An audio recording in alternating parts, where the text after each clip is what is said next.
noite nós vamos nesse momento dar início ao nosso culto, celebração, de adoração ao nome do nosso Deus. Eu gostaria de convidar você que nos assiste aí na sua casa, pelo Facebook, que você pudesse estar junto conosco, adorando o nome do nosso Senhor. Nós estamos aqui com essa finalidade, de celebrar, de adorar o nome do nosso Deus, de meditar um pouco na palavra do nosso Senhor, e que nós possamos prestar nessa noite então um culto agradável ao nome do nosso Deus. Gostaria de estar orando nesse momento. Vamos fechar os nossos olhos e elevar a Deus uma palavra de oração. Pai, nós somos gratos, nós somos realmente muito felizes, ó Deus, por podermos ter a Tua presença em nossas vidas. Obrigado, Senhor Deus, por tudo que Tu tens feito, por tudo, Senhor Deus, que Tu tens realizado realmente, Pai, nas nossas vidas. Obrigado, Pai, que mesmo em meio a tantas lutas, tantas dificuldades, o Senhor tem nos sustentado sobre nós. Nós queremos Te agradecer. Nós estamos aqui nessa noite, ó Pai, com o intuito de adorar o Teu nome. Nós queremos Te adorar, ó Pai, da forma como o Senhor espera que nós o adoremos, ó Deus, em espírito e em verdade. Por isso nós queremos Te pedir, perdoa, Senhor Deus, todos os nossos pecados, limpa-nos, ó Deus, purifica-nos e ajuda-nos, Deus, a cultuar o Senhor da maneira que o Senhor deseja, Pai, da maneira que o Senhor espera, que o Senhor possa receber diante do Teu trono de graça, Pai, esse culto, Pai, esse louvor, que seja tudo para a honra e para a glória do Teu nome. Abençoa, Senhor Deus, esse momento aqui, que o Teu nome seja exaltado, seja engrandecido, em nome do Senhor Jesus. Gostaria de convidar você para estar adorando o Senhor conosco através de algumas canções nesse momento.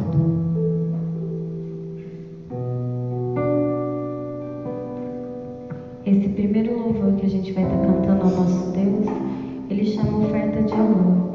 Que a gente possa ceder a nossa vida como oferta de amor ao nosso Deus.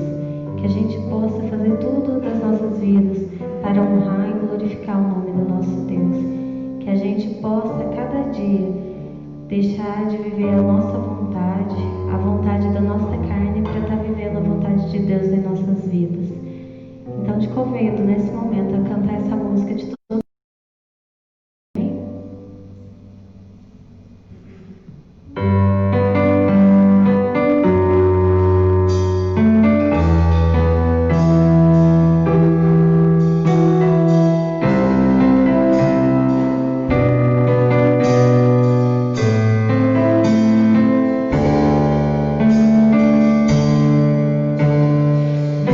Senhor, me arrependo.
canção diz perdão e graça, vai chover sobre nós perdão e graça. Uma coisa que a nossa nação está precisando muito é de se arrepender de verdade, pedir perdão para Deus e através do perdão, do amor infinito dele, das misericórdias infinitas dele, derramar a graça dele sobre as nossas nações. Então, enquanto a gente estiver cantando, louvando a Deus, que os irmãos possam mesmo estar pedindo para Deus, que a nossa nação possa estar se arrependendo e voltando para Deus, para que a nossa nação possa ser uma nação abençoada na graça de Deus.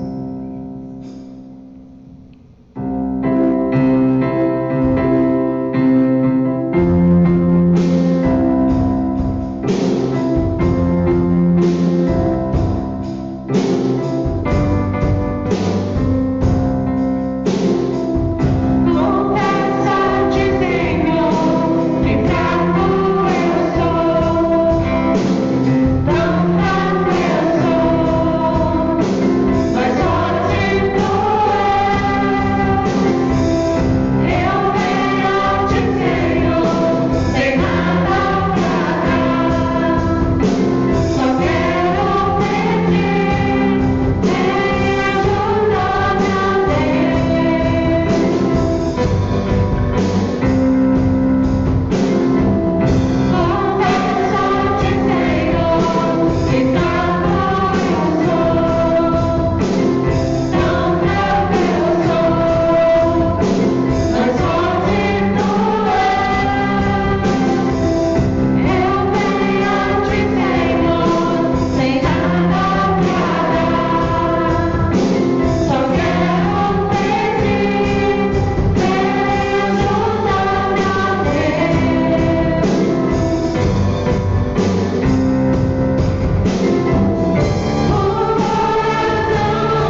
falar do seu tamanho, porque é incomparável.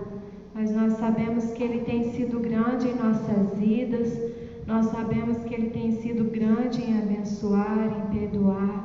Então, onde você esteja neste momento, que você possa estar mesmo dando todo o louvor e adoração ao único que merece, né? O louvor nosso, a nossa adoração, porque Ele reina, Ele está sobre todos, Ele está sentado no alto e sublime trono. Então, que você possa estar rendendo graças ao Senhor por tudo que Ele tem feito em sua vida, até neste momento presente.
obrigada, Senhor Jesus, por cuidar tão bem de nós, por estar tão atento a todas as nossas necessidades, ó Pai.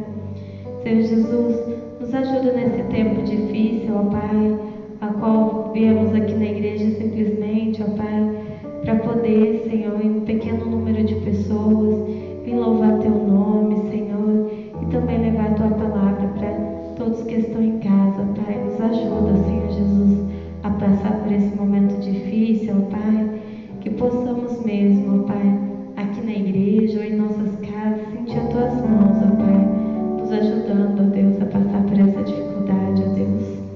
Senhor Jesus, continua nesse momento, ó Deus, a falar em cada coração, Senhor, que está Te ouvindo nesse momento, ó Deus. E também, Senhor Jesus, receba o nosso louvor, a nossa adoração, ó Pai.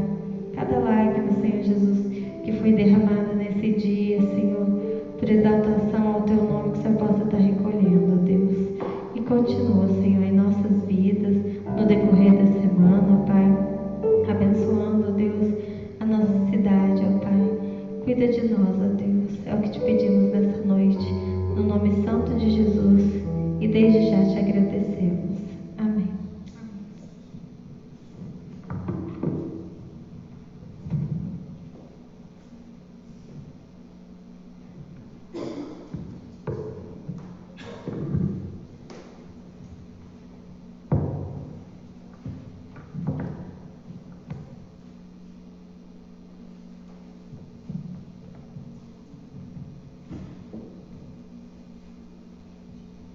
Gostaria de convidar você que está meditando conosco na palavra do Senhor nessa noite.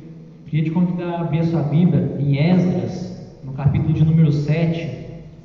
Esdras, capítulo de número 7. Nós vamos ler poucos versículos, do versículo 8 até o 10. Esdras, capítulo 7, versículos 8, 9 e 10. Esdras 7, versículo 8, 9 e 10. A palavra do Senhor diz assim, vou estar lendo na NVT, a nova versão transformadora, mas acompanhe comigo aí a versão que você tem. Esdras chegou a Jerusalém em agosto desse mesmo ano. Partiu da Babilônia em 8 de abril, o primeiro dia do ano novo. Chegou a Jerusalém em 4 de agosto, porque a bondosa mão do Senhor seu Deus estava sobre ele. Pois Esdras tinha decidido estudar a lei do Senhor, obedecer a ela e ensinar seus decretos e estatutos ao povo de Israel. Vamos orar mais uma vez nesse momento. Pai, nós Te agradecemos pela Tua santa palavra, Deus, que está diante de nós e que fala profundamente ao nosso coração. Nós queremos pedir, Pai, para que o Senhor ministre ao coração de cada um de nós essa noite, que o Senhor nos ajude realmente a compreender, a entender qual é a Tua vontade para nós, qual seja o Teu perfeito querer para as nossas vidas. Nos ajude a entender, ó Pai, como deve ser a nossa relação, Senhor Deus, com a Tua santa palavra, que a Tua palavra possa nos corrigir, que a Tua palavra possa nos exortar, possa nos consolar, possa nos transformar, moldar, ó Pai, a cada dia mais o nosso caráter, Pai, segundo a Tua vontade. Abençoa, Senhor Deus, fala ao nosso coração, é a nossa oração em nome de Jesus. Amém. Meus irmãos, no passado Deus havia libertado o seu povo do Egito, né? A nação dos hebreus era escrava lá no Egito, e aí então Deus libertou o povo de lá e conduziu eles, né, para aquela terra que manava leite e mel, fez eles adentrar naquela terra. Depois de muitos anos, Deus chega para os israelitas e diz que se eles escolhessem quebrar a aliança que eles tinham com o seu Deus, o Senhor mesmo permitiria que eles voltassem a se tornar escravos. E aí, mesmo diante desses alertas que Deus traz para o seu povo, que acontece que mais tarde eles decidem desobedecer a Deus. Eles quebram a aliança com o Senhor. E como nós sabemos, nosso Deus é um Deus que cumpre aquilo que Ele fala. Ele cumpriu que iria, né, deixar com que o povo fosse de novo escravizado, e isso de fato aconteceu. Deus usou os assírios, usou os babilônios para exilar então o povo judeu e levá-los para uma terra distante. Os judeus foram castigados com 70 anos no exílio, morando numa terra distante, morando fora de Jerusalém. E durante esse período, já no final desse período de 70 anos, Ciro, rei da Pérsia, se levanta como uma nação poderosa e derrota a Babilônia e assume então o comando daquela nação onde os judeus estavam exilados. E aí, um ano mais tarde, Deus então move o coração do rei Ciro, rei da Pérsia, para que Ciro permitisse que os judeus voltassem para Jerusalém, depois de 70 anos numa terra distante. E aí então o que acontece é que os judeus começam a retornar para Jerusalém, para sua terra. Porém, esse retorno não aconteceu de uma vez, não todos os judeus voltaram de uma vez só para Jerusalém, mas todo o povo foi dividido em 3 grupos que voltaram em 3 períodos diferentes. E cada um desses grupos foi liderado por uma pessoa diferente. O primeiro grupo foi liderado por Zorobabel, o segundo foi liderado por Esdras e o terceiro foi liderado então por Neemias. Então é nesse cenário de retorno do exílio que se dá o contexto de Esdras aqui que nós acabamos de ler. E Esdras, meus irmãos, foi um instrumento nas mãos do Senhor para liderar esse segundo grupo que estava voltando para Jerusalém, estava retornando para Jerusalém. E Esdras, como a gente vê aqui no texto, ele obteve êxito naquilo que ele estava fazendo. Hoje em dia, algumas pessoas costumam, às vezes são bem-sucedidas naquilo que fazem, e aí elas costumam acreditar as suas vitórias em tantas coisas. Acreditam as suas vitórias na sua dedicação. Olha, eu tenho tido êxito naquilo que eu faço porque eu sou alguém muito dedicado. Ou então, alguns dizem, eu tenho tido êxito porque eu sou alguém que tem me empenhado naquilo que eu faço. Ou então outros dizem, olha, eu tenho tido êxito por causa da minha capacidade, por causa das minhas habilidades, eu sou alguém muito dotado e é por isso que eu tenho êxito naquilo que eu faço, e assim, tantos outros argumentos que as pessoas usam, Inclusive uma vez ficou famoso essa história de Romário, aquele artilheiro da seleção brasileira. Ele tinha feito 2 gols num jogo contra o Uruguai, classificou o Brasil para a Copa do Mundo em 1994, e aí ele era o centro das atenções, todo mundo tinha visto aquilo que ele tinha feito, ele tinha tido êxito naquilo que ele tinha feito. Então os repórteres, quando acabou o jogo, correram para cima dele para entrevistar ele, e aí entrevistando o Romário, Romário falou assim, sabe o que é? Quando eu nasci, papai do céu olhou para mim, apontou o dedo e falou assim, esse é o cara. Ele achava que ele era o cara, ele era alguém muito capacitado, ele era o dono da bola, ele se via como um cara, e mais do que isso, ele achava que até Deus achava que ele era o cara, Esse é o mais alto nível de orgulho que alguém pode chegar, de achar que até Deus acha que ele é o cara. Mas eu creio que se nós tivéssemos a oportunidade hoje de estar frente a frente com Esdras, esse homem a respeito de quem nós acabamos de ler aqui, e a gente chegasse para Esdras e perguntasse, Esdras, qual que é o segredo do teu sucesso? Qual que é o segredo do teu sucesso para você ter êxito naquilo que você faz? Eu creio que Esdras se viraria para mim e para você, ele diria o seguinte, olha, não é porque eu sou o cara, eu tenho êxito não é porque eu sou bom. Sabe de uma coisa? Eu tenho êxito não é porque eu tenho muitas qualidades, porque eu tenho muitas capacidades. Eu tenho êxito naquilo que eu faço porque a bondosa mão do Senhor tem estado sobre mim todos os dias. É por isso que eu consigo fazer tudo que eu faço. Não é porque eu sou bom, não é porque eu sou digno, mas é porque a mão do Senhor tem estado sobre mim. Esse é o segredo da minha vitória.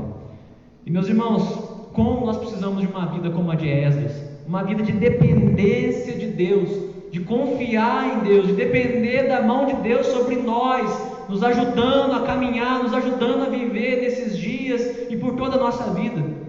Sem o Senhor com a sua boa mão de poder sobre nós estamos perdidos. Ai de nós se o Senhor tirar a sua mão de sobre nós, se um segundo que seja, nós estamos perdidos. O que seria de nós? Nós morreríamos, nós deixaríamos de existir. Nós precisamos da boa mão do Senhor sobre as nossas vidas. Mas além de depender de Deus completamente, esse texto que nós lemos aqui mostra outra qualidade que Esdras tinha na sua vida. Esses versículos nos mostram, evidenciam qual que era a relação que Esdras tinha com a palavra de Deus. E é sobre isso que eu gostaria de falar nessa noite. A relação que o cristão deve ter com a palavra de Deus. Olhando aqui, né, para a vida de Esdras, nós encontramos algumas lições muito importantes, as quais nós podemos aplicar na nossa vida, para que nós tenhamos uma relação saudável como cristãos com a palavra de Deus. A primeira verdade que eu gostaria de destacar, olhando para esse texto aqui, é que nós precisamos buscar a palavra do Senhor. Nós precisamos buscar a palavra do Senhor. O versículo 10, parte A, diz assim: pois Esdras tinha decidido estudar a lei do Senhor. A Almeida Revista Atualizada diz assim: porque Esdras tinha disposto o coração para buscar a lei do Senhor. Esdras tinha disposto o coração para buscar a lei do Senhor. Meus irmãos, Esdras era alguém que se debruçava sobre a palavra de Deus, era alguém que tinha sede, era alguém que tinha um anseio intenso por conhecer a palavra do Senhor.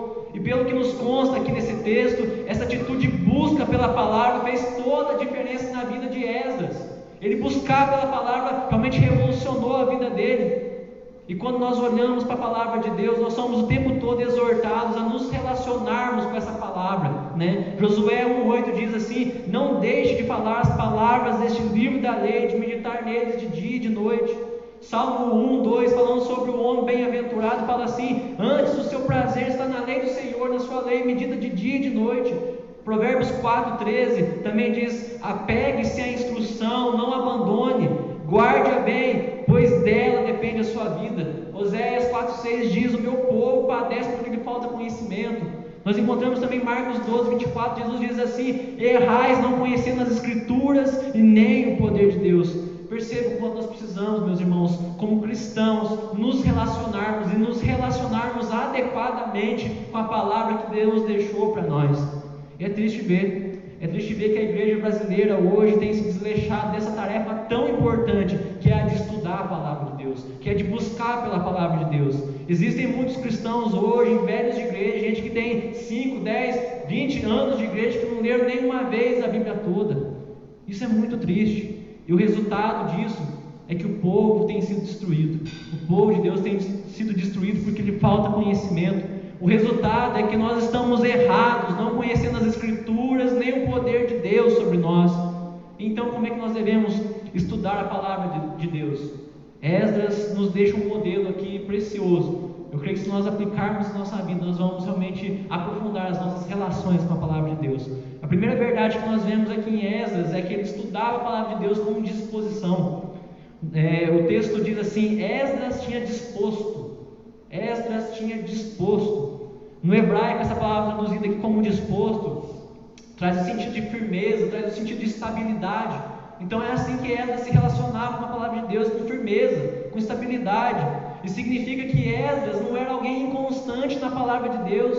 E significa que ele não estudava a palavra de Deus apenas nos dias que ele se sentia bem, ou então nos dias que ele não tinha tantas obrigações, não tinha tantas ocupações. Isso mostra para nós que era algo constante, todos os dias ele estava ali estudando a palavra de Deus e com disposição no coração.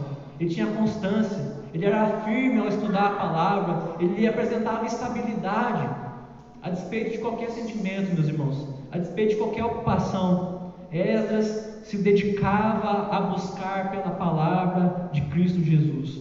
De igual modo, essa deve ser a nossa atitude. Apesar de tudo, apesar dos nossos sentimentos, apesar dos nossos desejos, apesar de tão apertada que esteja a nossa agenda, nós precisamos buscar pela palavra do Senhor Jesus. O mundo em que nós vivemos exige muito de nós, cobra muito de nós, deixa a gente com a nossa agenda apertada, mas mesmo assim nós precisamos mergulhar na palavra de Deus, nós precisamos nos esforçar para arrumar tempo para estar com Deus, meditando a palavra que Ele tem para falar aos nossos corações, né? Então nós precisamos disso, ter constância na palavra do Senhor. Mas uma segunda verdade que nós vemos em Esdras aqui é que ele meditava na palavra de Deus, que ele buscava pela palavra de Deus com o coração, né? Esdras tinha disposto o coração, diz o texto. Esdras tinha disposto o coração. Essa palavra coração aí fala do nosso homem interior, né? Significa a nossa mente, significa a nossa vontade. Então Esdras meditava na palavra de Deus não só com constância, não só todos os dias, mas ele não fazia só isso por fazer. Mas Esdras era alguém que tinha diligência ao estudar a palavra de Deus. Ele não era relaxado, ele não era alguém desleixado. A superficialidade não pode e não deve ser uma marca da nossa relação com a palavra de Deus. Nós precisamos entender que há tesouros preciosos na palavra de Deus. Nós precisamos mergulhar fundo nas páginas das Escrituras. E se nós fizermos isso com todo o nosso coração, com toda a nossa alma, eu creio que a nossa alma, o nosso interior será profundamente enriquecido. E a Bíblia, meus irmãos, certamente falará ao nosso coração. Acho que eu já contei aqui na igreja a história de um homem chamado Mohammed. Mohammed, ele era uma espécie de pastor do Islã.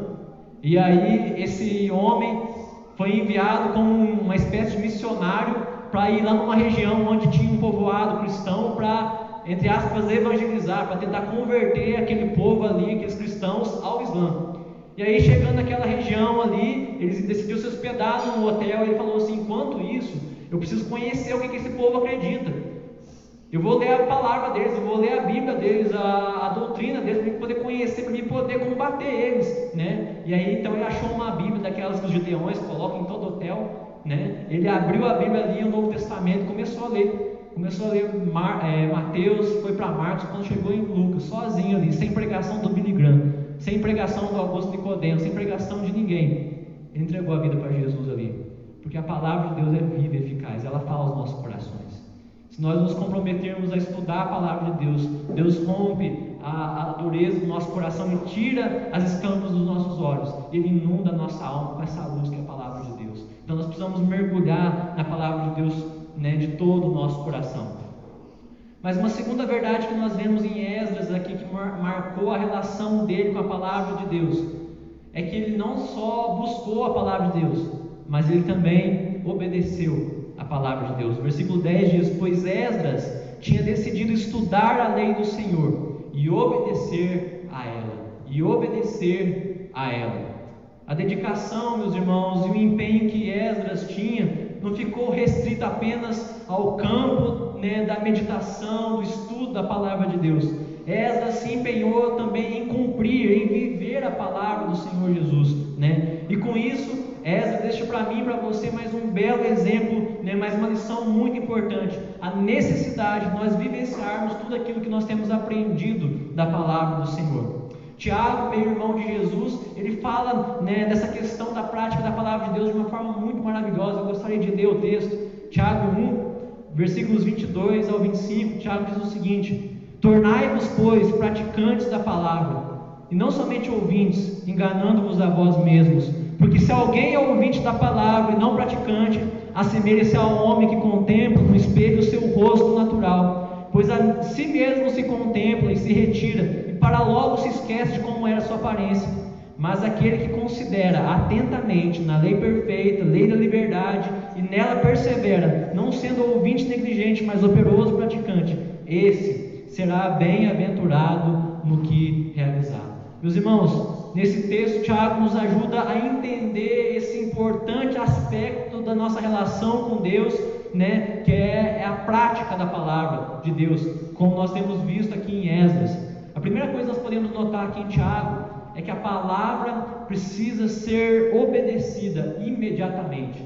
A palavra precisa ser obedecida imediatamente. Tiago usa aqui uma figura do espelho do século I, né, do tempo em que ele viveu. O espelho daquela época é diferente do espelho que nós temos nos dias de hoje, né? Os espelhos não eram feitos de vidro, eram feitos de metais, né? Às vezes de bronze, né? De bronze polido, às vezes até de ouro para quem era mais rico, né? Então aquele espelho que eles tinham, que eles se dispunham no século I, eles não refletiam de uma forma nítida a imagem das pessoas. Então quando você chegava diante daquele espelho, você não conseguia enxergar. E por esse espelho ser um espelho, né, de metal, não eram todas as pessoas que tinham, né, à disposição. Você encontrava poucos espelhos espalhados ali naquela localidade. Então, se você encontrasse um espelho, você tinha que olhar naquele espelho, ver o que tinha de errado com a tua aparência, consertar logo, porque se você fosse esperar para olhar no espelho de novo, talvez você não conseguiria mais.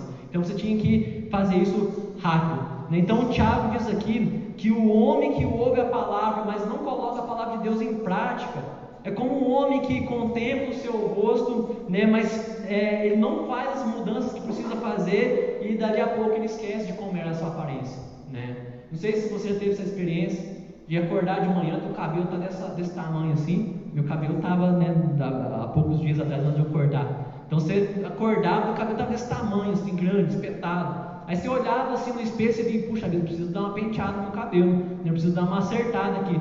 Mas depois eu faço isso. E aí a gente sai para fazer outra coisa, a gente esquece como é que o cabelo da gente tá. Aí chega alguém em casa, a gente passa a maior vergonha por causa que o cabelo tá desarrumado, né? Então é o que o Tiago está falando aqui. Quando você encontra alguma coisa que está desarrumada em você, você precisa corrigir imediatamente, você precisa praticar a palavra imediatamente, né? Tiago está querendo dizer, meus irmãos, aqui que a palavra de Deus é uma espécie de um espelho, e quando nós olhamos para essa palavra, a Bíblia vai revelar tudo em nós que não está de acordo com a vontade de Deus, tudo em nós que precisa ser mudado, precisa ser acertado. E se a gente não fizer essas mudanças logo, fizer essas mudanças imediatamente, o que vai acontecer é que a gente vai esquecer de arrumar, de mudar aquilo que precisa ser mudado. Então nós precisamos disso. Quando nós lermos a palavra de Deus, a palavra de Deus mostrar algo em nós que precisa ser mudado, a gente precisa mudar aquilo imediatamente, para que a gente não venha esquecer. Mas em segundo lugar, Tiago também diz aqui que a lei precisa ser posta em prática.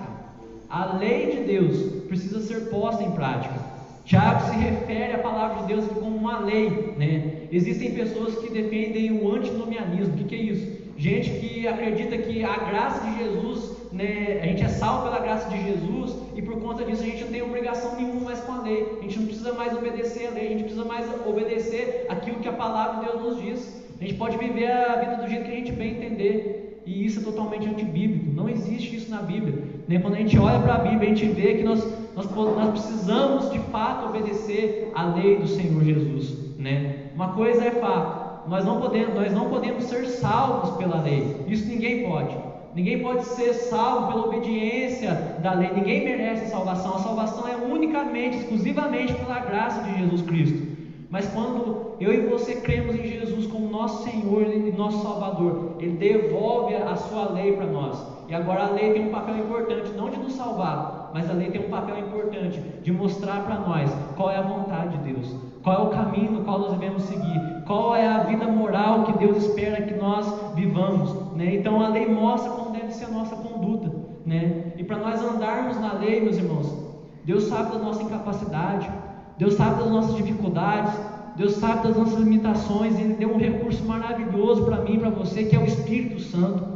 Ele que nos capacita a obedecer, Ele que nos ajuda a perseverar nessa doutrina, Ele que nos ajuda a perseverar nos caminhos retos da palavra de Deus, porque se dependesse tão unicamente de nós estaríamos perdidos.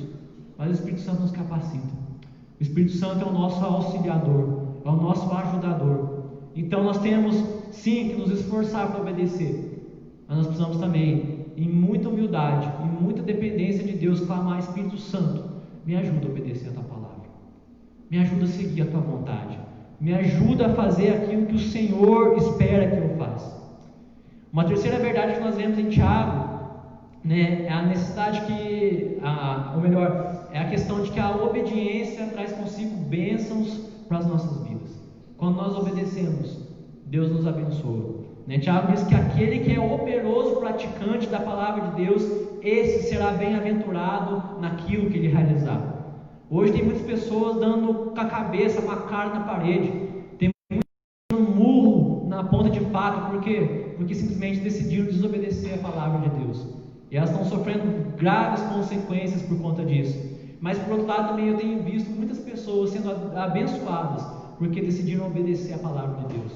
Meus irmãos, quando nós nos propormos a andar no caminho do Senhor, nós vamos colher bênçãos maravilhosas na nossa vida, porque é uma promessa de Deus. Aquele que é o operoso praticante, esse será bem-aventurado naquilo que ele realizar. Mas em terceiro e último lugar, que nós podemos aprender com Esdras aqui, é que nós precisamos também de ensinar a palavra do Senhor. Versículo 10 diz: e para ensinar em Israel os seus estatutos e seus juízos.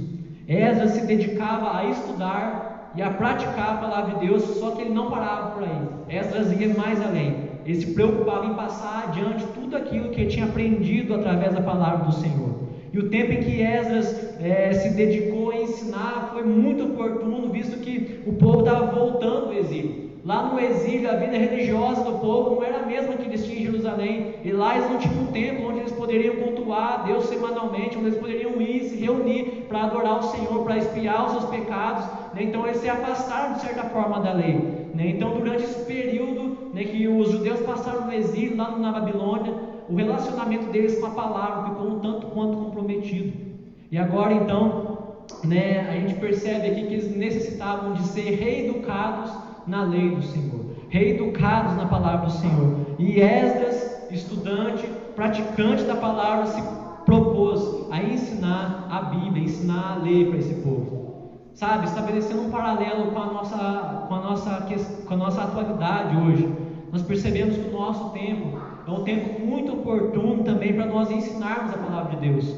Nós temos visto tantas teologias, né, sendo criadas, sendo fabricadas no laboratório da heresia, gente que está disseminando o falso ensino teológico, contaminando o coração de muitas e muitas pessoas. E mais do que nunca, o ensino verdadeiro da palavra de Deus precisa ser disseminado, precisa ser pregado, precisa ser propagado por esse mundo.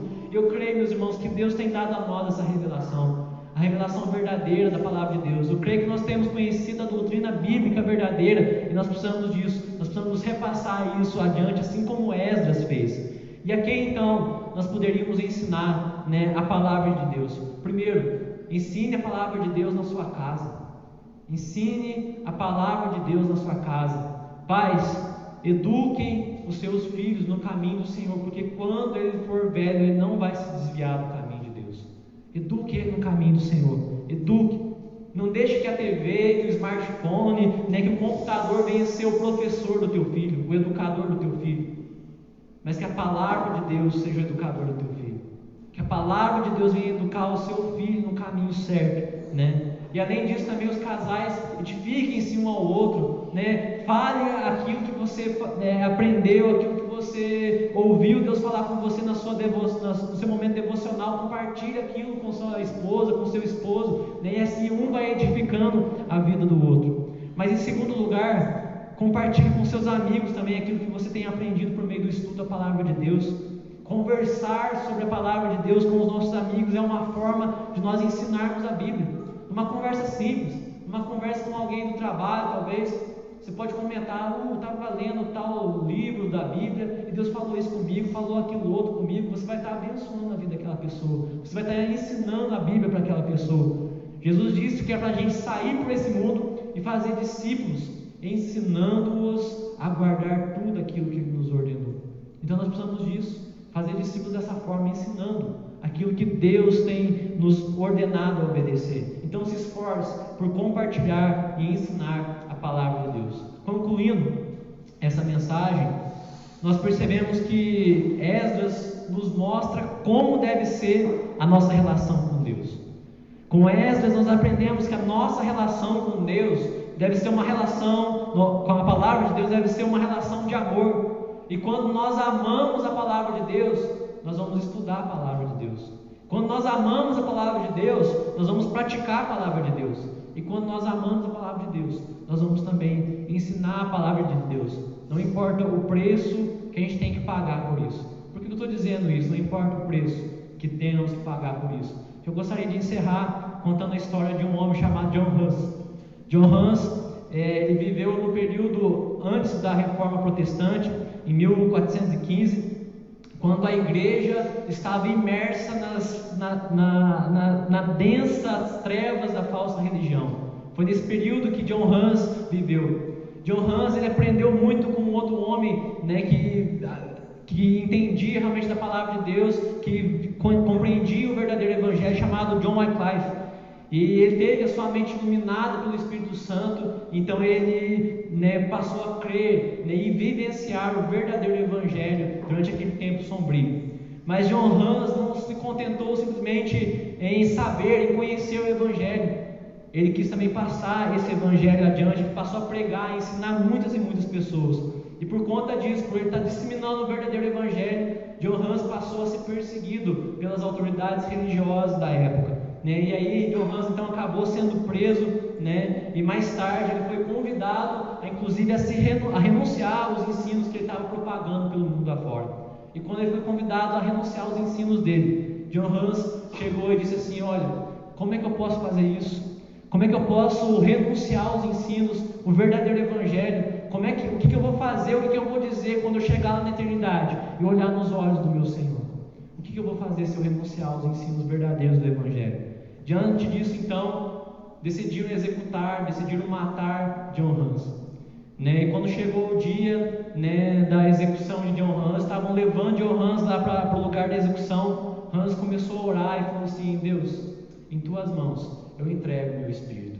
E ali então, naquele lugar, fincaram uma estaca, começaram a amarrar John Hus com correntes, com cordas, começaram a colocar correntes no pescoço dele. E quando ele viu que estavam colocando corrente no pescoço dele, John Hus falou assim: meu Jesus foi preso por cadeias muito maiores do que essa. Eu não vou negar Jesus por causa de uma simples corrente como essa que vocês estão colocando no meu pescoço. E aí então, quando amarraram John Hus naquela estaca, começaram a empilhar um tanto de palha ao redor do corpo dele até chegar no pescoço dele, porque eles iriam atear fogo e matar ele assim queimado. Aquele fogo ele consumia ele rapidamente, E quando ele percebeu que estavam colocando palha, nele para ele queimar mais intensamente, John Hus falou o seguinte: aquilo que eu ensinei com os meus lábios, agora eu selo com o meu sangue. E aí então tacaram fogo, atearam fogo em John Hus. E enquanto o fogo ia queimando intensamente John Hus cantava alegremente no meio daquela fogueira. E aí a sua voz era tão alta que abafava o forte barulho do fogo. John Hus ia cantando, e a canção que ele cantava dizia: Jesus Cristo, Filho do Deus vivo, tenha misericórdia de mim. Essa é a canção que John Hus cantava. Os irmãos, John Hus era professor da Bíblia, e ele deu a sua melhor aula no dia em que ele provou crer com todo o seu coração na palavra de Deus, selando o seu ensino com o seu sangue. Ele foi até as últimas consequências, porque ele se relacionava adequadamente com a palavra de Deus. John Hus deixou um testemunho para nós, tal como Esdras deixou. E o legado desses homens é também um convite para mim e para você, para que nesses dias tão difíceis nós nos apeguemos mais do que nunca à palavra de Deus, que essa palavra venha realmente estar no nosso coração, mais do que está sobre as nossas mesas, mais do que está talvez sobre as nossas banquetas, sobre qualquer lugar que nós costumamos guardar a nossa palavra, que ela esteja guardada no nosso coração, para que nós venhamos viver tudo aquilo que Deus tem para nós de fato, para que nós possamos realmente nos comprometer com Deus verdadeiramente, do jeito que Ele espera que nós o façamos. Eu gostaria de orar nesse momento, orar nesse sentido, para que Deus esteja nos ajudando a nos relacionarmos adequadamente com a palavra de Deus. E assim eu vou estar orando e também impetrando a bênção, pedindo para que Deus venha realmente nos fortalecer no decorrer dessa semana. E também gostaria de estar orando por alguns outros motivos. Queria estar orando por essa questão da pandemia. Nós temos sabido quantas pessoas têm sofrido com isso. Aqui na nossa cidade mesmo nós temos visto, já são 5 casos para uma cidade pequena. Vamos estar orando para que Deus tenha misericórdia de nós, tenha misericórdia da nossa nação, que Deus venha abreviar o dia em que isso vai se findar realmente para a glória dele. E também gostaria de estar orando pela reforma da nossa igreja. Nós estamos trabalhando com a reforma do nosso templo aqui, graças a Deus, Deus já tem abençoado muito, já conseguimos reformar o telhado ali da cozinha, dos cômodos que tem aqui, e também do banheiro. Conseguimos reformar o banheiro, mas ainda tem bastante coisa para a gente fazer, e nós queríamos pedir para que Deus pudesse estar abençoando essa reforma, levantando para nós os recursos necessários para que a gente consiga de fato concluir essa reforma que nós precisamos fazer aqui na igreja. Então vamos estar orando e assim encerrando o nosso culto. Deus, nós te agradecemos nessa noite tão especial, na qual nós nos reunimos aqui para adorar o Teu nome, para celebrar o Senhor, para cantar o Senhor, para bendizer o Senhor, Pai, e também para meditar na Tua palavra. Nós queremos pedir, Pai, para que o Senhor nos ajude a verdadeiramente nos relacionarmos da forma adequada com a palavra do Senhor, Pai, tal como Esdras se relacionou durante a vida dele, tal como John Hans, ó Pai, ele se relacionou durante a vida dele, inclusive foi até as últimas consequências, ó Pai, porque ele amava a Tua palavra, porque ele realmente era alguém que se dedicava à palavra do Senhor, ó Pai, que o Senhor levante, ó Pai, novos Esdras no nosso tempo, que o Senhor levante, Senhor Deus, novos John Hans, ó Pai, no nosso tempo, gente que vai se comprometer verdadeiramente, ó Pai, que vai pagar o preço, Senhor Deus, para se relacionar de uma forma adequada com a Tua palavra, em nome de Jesus, ó Pai. Tira toda a superficialidade do nosso coração, que nós possamos nos arrepender, ó Pai, disso e nos relacionar verdadeiramente com a palavra do Senhor, Deus.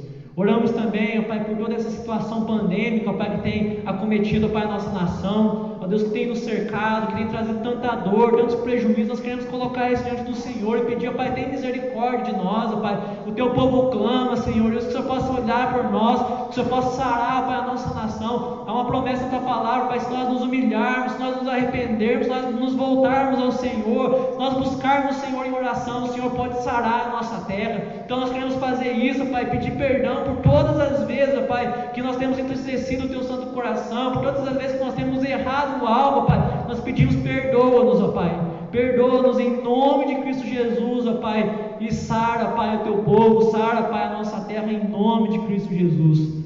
Também queremos orar, Pai, pela reforma da nossa igreja. Nós Te agradecemos, ó Pai, Te agradecemos de todo o nosso coração por tudo que já foi feito até aqui.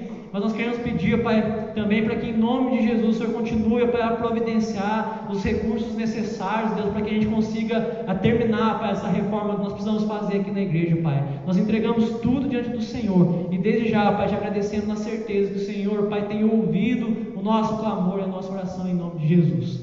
E agora, irmãos, que a graça maravilhosa do nosso Senhor Jesus, que o amor de Deus, o Eterno Pai, que as consolações e as virtudes do Santo Espírito sejam sobre a nossa vida, sobre a vida de todo o povo espalhado pela face da terra e sobre todos aqueles que ainda crerão no bendito Evangelho do Senhor Jesus, hoje e por todo sempre. Amém e amém. Deus abençoe a sua vida em nome de Jesus. Obrigado por ter ficado conosco até aqui. Deus abençoe.